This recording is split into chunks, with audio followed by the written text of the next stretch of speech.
안녕하세요. 삶의 지혜가 담긴 이야기, 그 깊은 울림을 찾아 떠나는 시간입니다. 우리는 왜 하나님께서 우리를 위해 예비하신 좋은 것들을 온전히 누리지 못하고 살아갈까요? 혹시 세상의 소란스러운 소리와 헛된 가치에 우리의 영적인 입맛이 길들여졌기 때문은 아닐까요? 세상적인 생각, 세상적인 논리에 너무 깊이 빠져 하나님의 음성에 귀 기울이는 법을 잊어버린 것은 아닐까요? 오늘 이 이야기가 당신의 마음에 다 잠들어 있던 영혼을 깨우고 하나님의 은혜를 나누는 귀한 통로가 되기를 소망합니다. 이 메시지가 누군가에게 꼭 필요한 위로와 힘이 될 수 있도록 이 영상을 소중한 이들과 함께 나누어 주신다면 그것이 바로 하나님의 사랑을 전하는 가장 아름다운 방법일 것입니다. 여러분의 나눔 하나하나에 하나님의 축복이 함께하기를 기도합니다. 하나님의 자녀 여러분, 어둠에 익숙해지지 마십시오. 어둠은 당신이 머물 곳이 아닙니다. 하나님의 말씀이 들어오는 곳에 빛이 임합니다. 우리에게 주어진 모든 두려움은 아직 그 영역에 말씀의 빛이 비치지 않았기 때문에 생겨나는 것입니다. 성경 전체를 관통하는 지혜 중 하나는 바로 말씀을 묵상하는 것이 삶의 모든 영역에서의 형통함과 깊이 연결되어 있다는 사실입니다. 이 형통함이란 단순히 물질적인 풍요만을 의미하지 않습니다. 당신의 학업에서, 자녀를 양육하는 과정에서, 직장에서의 업무와 관계 속에서, 그리고 당신의 건강에 이르기까지 삶의 모든 영역에서 나타나는 풍성한 결과를 의미합니다. 하나님의 말씀을 받아들일 때 오는 그 놀라운 유익을 깨닫게 된다면 당신은 매일같이 그 말씀 안에서 살고 싶어질 것입니다. 여러분이 손에 들고 있는 성경은 결코 평범한 책이 아닙니다. 저는 성경의 페이지를 넘길 때마다 마치 하나님과 가장 친밀한 자리에서 대화를 나누는 것 같은 경이로움을 느낍니다.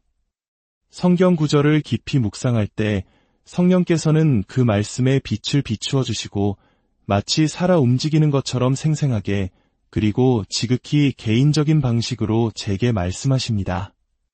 수없이 읽었던 구절이 어느 날 갑자기 전혀 새로운 의미로 다가와 지금 제가 처한 상황에 정확하게 말씀하시는 것을 경험할 때면 놀라움을 금할 수 없습니다. 수천 년 전에 기록된 이 책이 오늘날 우리가 겪는 현실적인 필요와 어려움에 어떻게 이토록 정확하게 응답할 수 있는지 그 신비는 언제나 저를 겸손하게 만듭니다. 사랑하는 친구 여러분, 성경에는 무의미한 구절이 단 하나도 없습니다. 모든 말씀은 단 하나의 목적, 바로 우리를 예수 그리스도라는 한 분께로 인도하기 위해 존재합니다. 레위기에서 5가지 제사에 대해 읽는다고 상상해 보십시오. 그저 복잡하고 오래된 율법처럼 보일 수 있습니다. 하지만 그때 각 제사가 지닌 깊은 의미와 그것이 어떻게 우리 주 예수 그리스도를 예표하는지, 그리고 오늘을 사는 우리 신자들에게 어떤 의미가 있는지에 대한 설명이 곁들여진다면 어떨까요? 혹은 창세기 22장에서 아브라함과 이삭의 이야기를 읽으며 선하신 하나님께서 어떻게 사랑하는 아들을 번제로 바치라는 그토록 힘든 요구를 하실 수 있었는지 의문이 들 때 그 이야기가 실은 하나님 아버지께서 친히 세상 죄를 위해 내어주실 자신의 독생자, 참된 어린 양이신 예수 그리스도를 가리키는 위대한 예표였음을 설명하는 영상을 보게 된다면 그 말씀이 얼마나 새롭게 다가오겠습니까? 우리는 종종 하나님의 영광과 위엄이 거센 폭풍이나 타오르는 불, 혹은 땅을 뒤흔드는 지진 속에서 나타날 것이라 생각합니다. 하지만 하나님께서는 당신의 사랑과 은혜를 가르치기 원하실 때 아주 작은 것들을 사용하십니다. 예수님께서는 산 위에서 수많은 사람들에게 화려한 궁전에서 가꿔진 꽃이 아닌 이름 모를 들판에 피어난 작은 야생화를 가리키며 말씀하셨습니다. 들의 백합화가 어떻게 자라는가 보아라. 수고도 아니하고 길쌈도 아니하느니라. 우리는 주님 안에서 우리의 성장, 우리 자녀들의 성장에 대해 얼마나 많이 염려하고 했습니까? 하지만 예수님께서는 저 들꽃들은 애쓰지도 걱정하지도 않는다고 말씀하십니다. 우리의 마음은 이 일을 어떻게 해결해야 할까 하는 생각으로 끊임없이 수고하고 번뇌합니다. 하지만 저 작은 들꽃은 밤낮으로 바람에 노출되고 뜨거운 태양 아래에서도 하나님께서 돌보십니다. 예수님께서는 이렇게 말씀하셨습니다. 너희 아버지가 저 꽃들을 입히시거늘 하물며 너희일까 보냐? 믿음이 작은 자들아. 오늘 있다가 내일 아궁이에 던져지는 들풀도 하나님이 이렇게 입히시거든 하물며 너희일까 보냐? 역사상 가장 부유했던 왕 솔로몬, 그가 누렸던 모든 영광으로도 이 꽃 하나만 같이 아름답게 차려입지 못했다고 하셨습니다. 왜일까요? 저는 이 말씀을 묵상하며 한 가지 깊은 깨달음을 얻었습니다. 들꽃의 아름다움과 그 옷은 바로 그 생명, 즉 건강에서부터 나옵니다. 그것은 내부에서부터 피어나는 아름다움입니다. 반면에 솔로몬의 화려한 옷은 외부에서 가저와 걸친 것이었죠. 왕이 아무리 값비싼 옷을 입는다 해도 그가 병들어 있다면 그 모든 부와 화려함이 무슨 소용이 있겠습니까? 하지만 이 작은 백합화의 아름다움은 곧 그것의 건강이며 생명 그 자체입니다. 그리고 놀라운 것은 이 꽃은 그 건강을 위해 애쓰거나 발버둥 치지 않는다는 사실입니다. 또한 공중의 까마귀를 보라고 말씀하셨습니다. 구약 율법에 따르면 까마귀는 부정한 새로 여겨졌습니다. 하지만 예수님께서는 말씀하십니다. 까마귀를 생각하라. 심지도 아니하고 거두지도 아니하며 창고도 없으되 하나님이 기르시나니 너희는 새보다 얼마나 더 귀하냐. 하늘에 계신 너희 아버지께서 저 부정한 새들도 먹이시는데 하물며 너희는 얼마나 더 귀하냐고 물으십니다. 너희 중에 누가 염려함으로 그 키를 한 자라도 더할 수 있느냐? 그런즉 가장 작은 일도 하지 못하면서 어찌 다른 일들을 염려하느냐? 염려와 불안으로 수고하고 애쓴다면 우리는 영적으로 성장할 수 없습니다. 진정한 성장은 모든 것을 내려놓고 하나님께서 일하시도록 맡겨드릴 때 그분의 안식 안에서 시작됩니다. 이 시간 잠시 깊은 숨을 들이쉬고 여러분을 짓누르고 있는 모든 걱정을 내려놓겠다고 고백해 보십시오. 늙어감에 대한 두려움, 사랑하는 이를 잃을지도 모른다는 불안, 직장에서의 어려운 상황, 혹은 죽음에 대한 공포까지 그 어떤 것이든 예수님의 이름으로 선포하십시오. 주님, 이 모든 두려움을 내려놓고 하나님의 은혜와 믿음이 내 삶을 주장하시도록 내어드립니다. 우리는 왜 하나님께서 주신 기업을 온전히 차지하는 데 이토록 더딘 것일까요? 그것은 영적인 둔감함 때문입니다. 하나님의 말씀에 대한 갈망이 없다면 우리는 영적으로 무뎌질 수밖에 없습니다. 다윗은 하나님의 말씀을 발견하는 것이 전쟁에서 얻은 전리품보다 금이나 은보다 더 귀하다고 고백했습니다. 하나님의 말씀이 열릴 때 빛이 들어옵니다. 당신이 가진 모든 두려움은 아직 그곳에 말씀의 빛이 비치지 않았다는 증거입니다. 어린 시절 해변에서 큰 바위를 밀어본 적이 있습니다. 그 아래에는 빛을 보지 못해 하얗게 변한 작은 생물들이 꿈틀거리고 있었습니다. 하지만 잠시 후 다시 돌아왔을 때 그 생물들은 햇빛에 노출되자 모두 사라지고 없었습니다. 빛이 비치면 어둠은 머무를 수 없습니다. 두려움, 걱정, 불안은 말씀의 빛이 들어오는 순간 사라지게 됩니다. 그렇다면 우리는 왜 더 자주 말씀 안에 거하지 않는 것일까요? 우리의 영적인 입맛이 세상적인 것들에 너무 많이 길들여졌기 때문입니다. 마치 사탕이나 과자를 너무 많이 먹은 아이가 영양가 있는 식사에 입맛을 잃어버리는 것과 같습니다. 하나님의 말씀이 지루한 것이 아니라 우리의 입맛이 변질된 것입니다. 하나님의 말씀을 받는 것의 유익을 진정으로 깨닫게 된다면 당신은 매일 그 말씀 안에서 살게 될 것입니다. 거기에는 당신이 발견해야 할 보물이 숨겨져 있습니다. 하나님께서 무언가를 감추시는 것은 그분의 영광이요. 왕과 같은 우리가 그것을 찾아내는 것 또한 영광입니다. 하나님께서는 당신의 삶이 온전히 회복되기를 원하십니다. 당신의 마음이 평안하고 당신의 육체가 건강과 온전함으로 활기차기를 원하십니다. 만약 삶의 어떤 영역이 고통받고 있다면 그곳에 말씀의 빛이 비치도록 허락하시겠습니까? 오랫동안 어둠 속에 있다 보면 그 어둠에 익숙해지고 심지어 편안함까지 느끼게 될 수 있습니다. 하지만 하나님의 자녀여, 두려움과 걱정에 익숙해지지 마십시오. 그것은 당신의 본 모습이 아닙니다. 당신의 진정한 입맛, 하나님께서 창조하신 당신의 본래 입맛은 좋은 음식, 바로 살아있는 하나님의 말씀을 향한 것입니다. 모세가 여호수아에게 안수했을 때 그는 지혜의 영으로 충만해졌습니다. 그리고 모세가 죽은 후 하나님께서는 여호수아에게 약속의 땅을 차지하는 방법을 직접 알려주셨습니다. 여호수아 1장 8절입니다. 이 율법책을 내 입에서 떠나지 말게 하며 주야로 그것을 묵상하여 그 안에 기록된 대로 다 지켜 행하라. 그리하면 내 길이 평탄하게 될 것이며 내가 형통하리라. 여기서 묵상하다는 히브리어로 하가인데 이는 낮게 을조리다라는 뜻을 가지고 있습니다. 마치 혼잣말을 하듯 하나님의 말씀을 계속해서 되뇌는 것입니다. 시편 한 편은 이렇게 노래합니다. 오직 여호와의 율법을 즐거워하여 그의 율법을 주야로 묵상하는도다. 그는 시냇가에 심은 나무가 철을 따라 열매를 맺으며 그 잎사귀가 마르지 아니함 같으니 그가 하는 모든 일이 다 형통하리로다.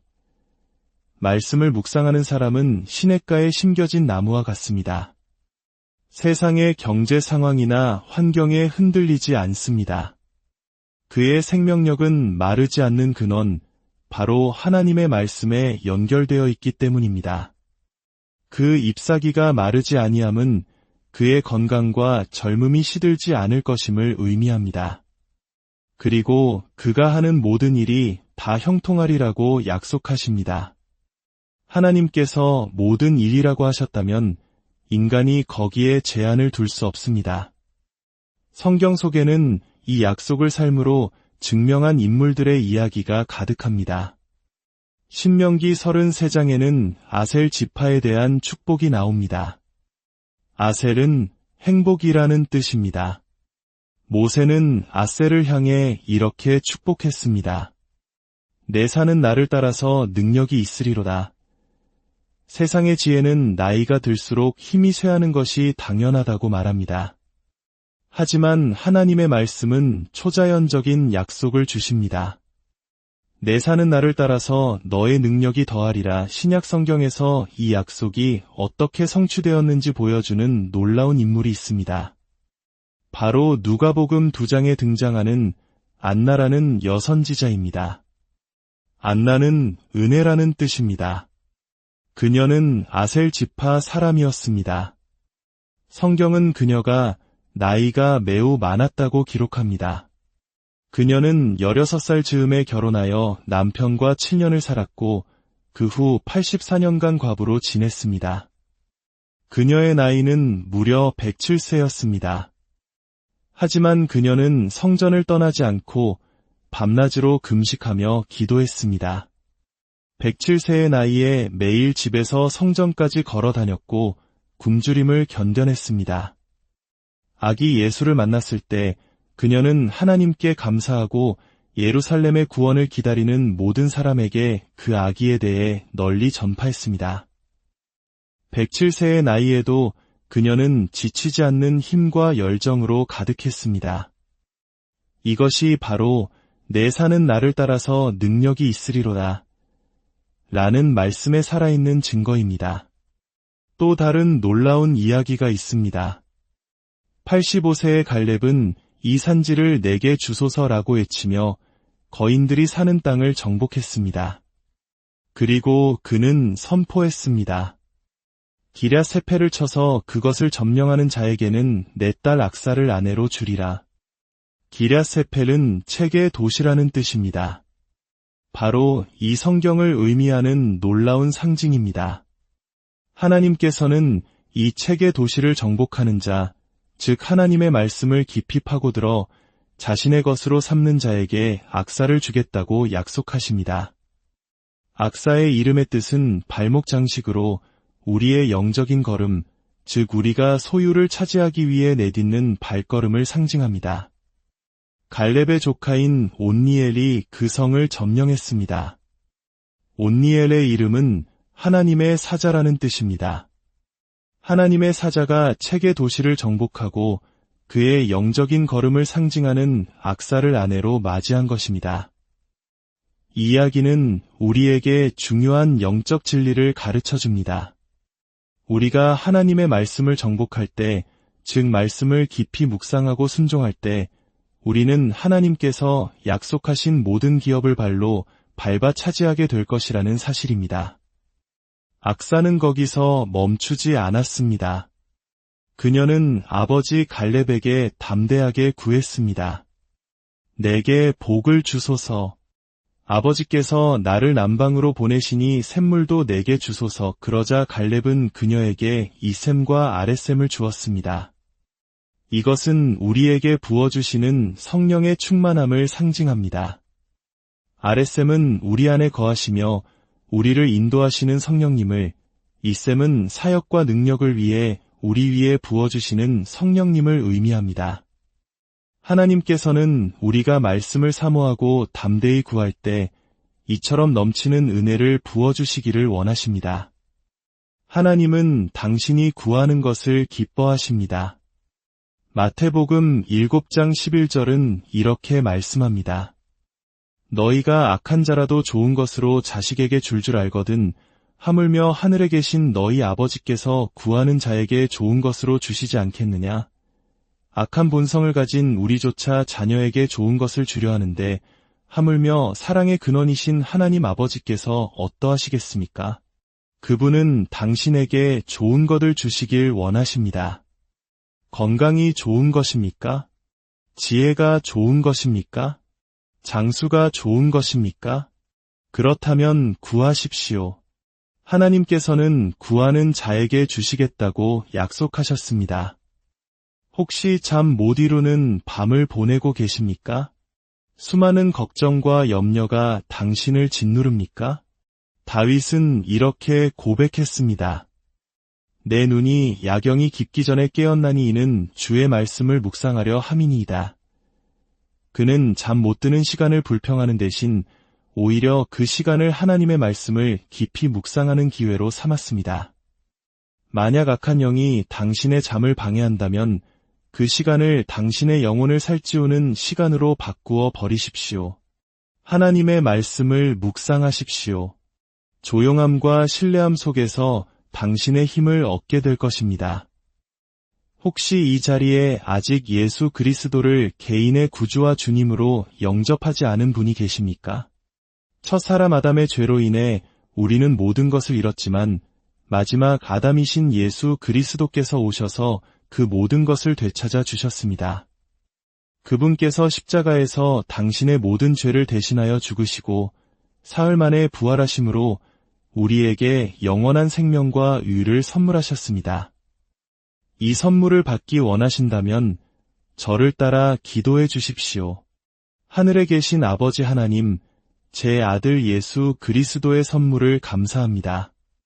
그가 십자가에서 저의 모든 죄를 위해 죽으심을 믿습니다.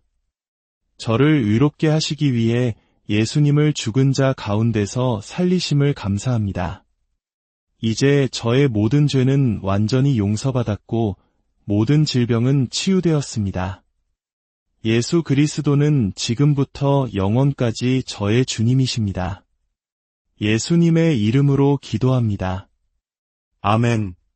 이제 여러분의 삶에 하나님의 축복이 가득하기를 기도합니다.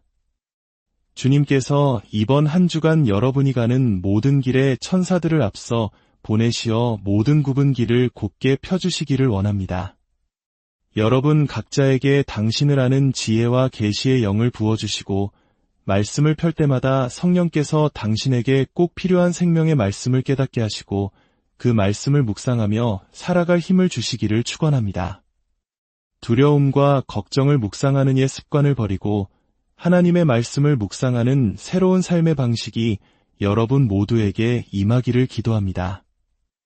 여러분의 사는 날이 더해갈수록 여러분의 힘 또한 더 강해지는 아셀의 축복이 삶 가운데 살아있는 간증이 되게 하옵소서.